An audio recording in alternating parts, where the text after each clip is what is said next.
Welcome to Real Paranormal Activity, the network. Entertainment you'll enjoy.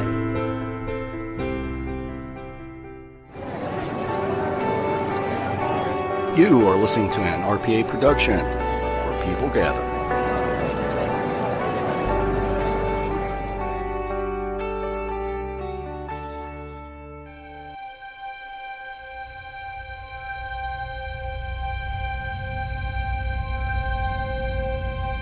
LaFosse Corporation, LLC.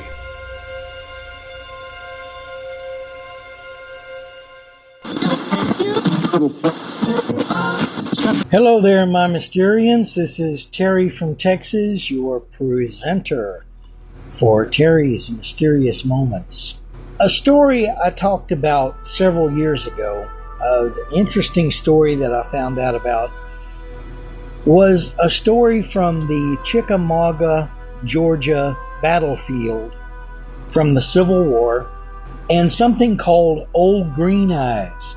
That's the name they have for it. And it's some kind of critter that obviously has glowing green eyes that appears on the battlefield at different points and different times, has appeared apparently since the battle back in 1863.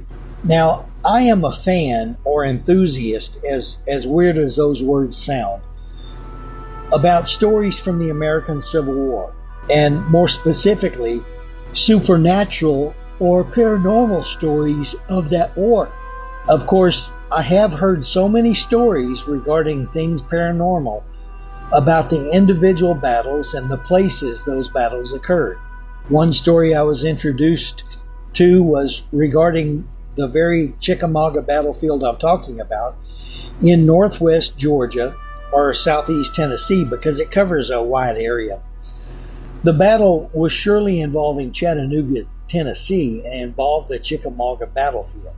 The battle on the Chickamauga fields, actually the Chickamauga is a river, and in the local early American dialect, it is called the River of Death, which it would become during this battle. The battle would be considered by some to be of a similar importance to this area as the Battle of Gettysburg was just a month and a half earlier up in Pennsylvania.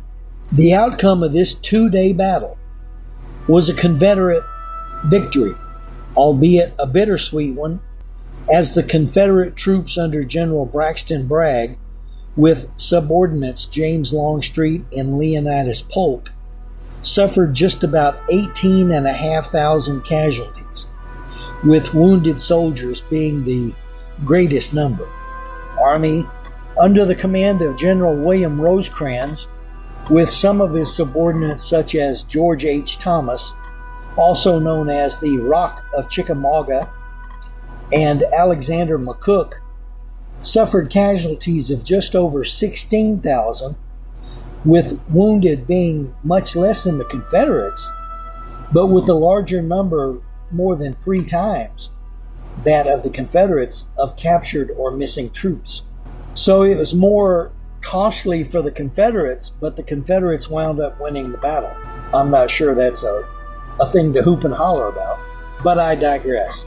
Stories of weirdness from the Chickamauga battlefield are known to exist from the time of the battle. One story told is about a young nun who volunteered to be a nurse in the aftermath. Of course, being young, and I think it said she was 19, she was suffering from emotional trauma. Who wouldn't, seeing men shot to death and blown up and just the horrible conditions of the bodies? She took a break to turn aside to pray, both for the young men she was tending to and for strength to carry on. Not a bad thing to do. While praying, though, she was interrupted. She saw an unbelievable creature nearby, and it was eating a wounded soldier. The main thing she used to describe it, as best she could, was the very unsettling green glowing eyes. Jump forward several decades, to a young man trying his best to make it to a very important date. His route took him through the battlefield. It was a foggy night, as you can imagine, in that area. Already having a bad night, he was hoping his borrowed truck would get him to his lady love's house.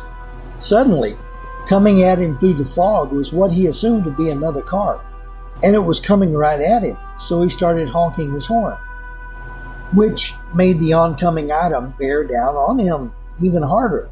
Inevitably, there was a crash. When the young man came out of his haze, he found a frightening sight looking back at him through his destroyed windshield. Its glowing green eyes putting him into a fugue state. It was at that time a park ranger came up on the accident, which caused the creature to disappear into the fog. Jump ahead again to a more recent account where two park rangers were on a security walk through the park when a human-like form appeared before them. They described it as having long, stringy hair and brilliantly shining green eyes. As they neared it, then passed it, they said they had never felt such unease. Yeah, I'm sure there are more stories about old green eyes. Are there theories about what it, he, or she is? I'm sure there are. Some stories I've heard refer to misidentification as possibly a large black cat, such as a black puma or mountain lion, or black leopards, or black jaguars from Central and South America. One storyteller even compared the basic description of old green eyes to that of a possible skinwalker. Seeing as how the battlefield was located in areas previously uninhabited by early American tribes with skinwalker legends in their lore. I don't know what it is. I don't even have a supposition of what it can be. I prefer to leave it as a mystery. Something we can't know, and something that can and should scare the pee-waddly out of us. But hear this, not everything needs to be defined. Now, in an unrelated story, y'all know that I'm medically retired, and basically I sit at home all the time. So I get to watch YouTube videos a lot, and a lot of the YouTube videos are people getting arrested for doing stupid traffic things on the highway. And then they get pulled over by the police, and they act so stupid. Not the police, the drivers. What are you pulling me over for? Well, you were doing 90 in a 50 zone. Oh, no, I wasn't. Yeah, I'm sorry. If a cop tells you you were doing 90 and you happen to be passing up everything in sight, you were probably doing 90. But one group of individuals that I find very, very interesting and it's rather unbelievable to me is this group of people that refer to themselves as sovereign citizens. Do they have classes that teach you how to be obtuse? That teach you how to give police a hard time? That teach you how to say stupid things when you're being stopped for a traffic violation?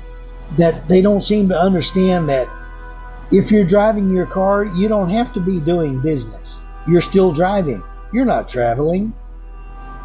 If I'm going to Montana, I'm traveling, but I'm still driving probably, or my wife is. If your license plate says that it's okay for this fake license plate to be on this car, then you're probably going to get pulled over. And I have to wonder, where did this concept come from? When did it come into being? Because I've only heard about it the last few years. And in all honesty, I believe that watching these videos on these people that talk about being sovereign citizens and other people that go wild when they get arrested, they seem to be learning from these videos. So I'm not sure that it's a good thing that we have the videos online to watch, because it's like a training class. You know, how many times Do you have to use the word bro when you're talking to a cop? I'm sorry, if you use the word bro once, it should be a felony and you should be locked away for years. That's my opinion.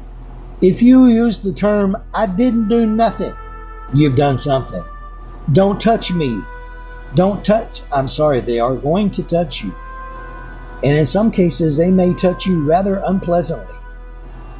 I'm not going to jail. Yeah, you are. Yeah, you are. You're going to jail and you're going to sit in there until somebody lets you out. Well, I could go on, but I would be redundant and repetitive and all those other words that mean the same thing. I hope everybody has a wonderful October. I'll be back in the month of October with other shows, but I'm just saying that now since we're at the beginning of the month. Get ready for Halloween. You know what's coming up. I got to look for some good Halloween stories. Oh, one thing that I wanted to talk about is something I've mentioned before, is many people know what the story of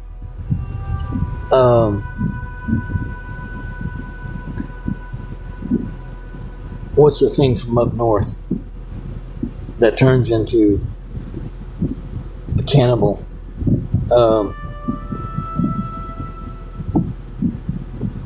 Oh, heck with it. I guess I can't talk about it. Anyway, this creature that everybody says looked like a skeletal deer in the woods. When I first heard about them, they were large, tall,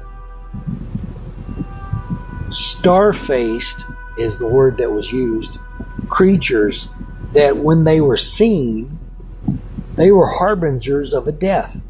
Somebody was going to die. Now, if you're living in the woods and you don't really have good access to medical stuff, that's a given. Somebody's going to die. That's the way it is. It's only been in the last 20 years or so that I've heard of these things, and please, somebody, if you remember what I'm talking about, please say it.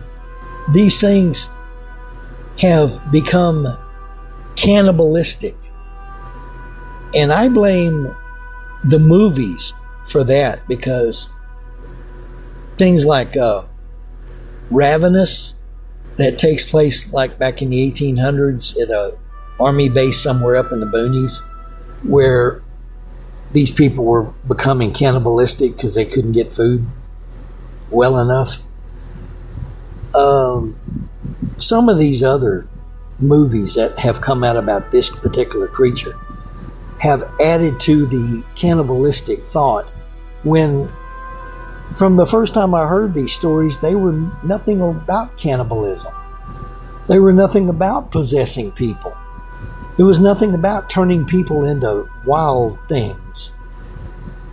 So where did we come from on that? Where did it come from that they suddenly went from harbingers of death to cannibalistic wild things that live out in the woods and can inhabit human souls?